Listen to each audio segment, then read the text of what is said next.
Christmas আসতে পারলো না আর কেকের দোকানগুলোতে এখনই এত রমরমা শুরু।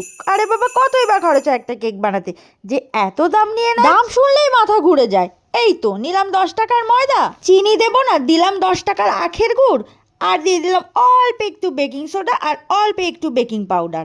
অল্প অল্প করে দেবো, এর কিন্তু বেশি দাম না। এই তো দুটো মিলিয়ে 5 টাকা। কোকো পাউডার 2 টাকা, আর ভ্যানিলা এসেন্স 2 টাকার দিয়ে দিলাম। আর এই তো এর মধ্যে 12 টাকার দুধ দিয়ে দেবো, খুব বেশি না, 12 টাকার দুধ দিলেই হবে। হাতে ডেনা ব্যথা না হওয়া পর্যন্ত নাড়তে থাকতে হবে। আরে বাবা, দামি প্রোডাক্টটা তো দিতেই ভুলে গেছি, 20 টাকার বাটার এর মধ্যে দিয়ে দেবো। আর ওই যে হাত একটু ব্যথা হবে, ওই দেখো দামি প্রোডাক্ট বলে এত রাগ করে। মিশে যা না রে মনা ওদের সাথে, ওরা না হয় একটু কম দামি, তাই বলে কি অত দেমাগ ভালো? এরকম একটা পাত্রের মধ্যে অল্প একটু কাগজ কেটে এর মধ্যে দিয়ে দিয়েছি, আর অল্প একটু সাদা তেল দিয়ে তার মধ্যে এই ব্যাটারটা ঢেলে দেবো। আরে হ্যাঁ, ভুলে যাচ্ছি না, ওপর থেকে একটু কাজু আর কিশমিশ দিয়ে দেবো। দেখো কতই বা সময় লাগলো আর কতটুকুই বা খাটনি হলো।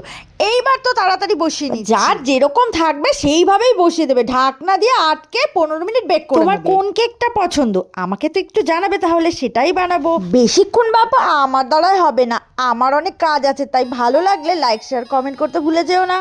আজ এই পর্যন্তই, আবারও দেখা হচ্ছে নতুন ভিডিওতে। সুস্থ থাকো, ভালো থাকো, আর এতক্ষণ ধরে আমার সাথে থাকার জন্য অনেক অনেক ধন্যবাদ।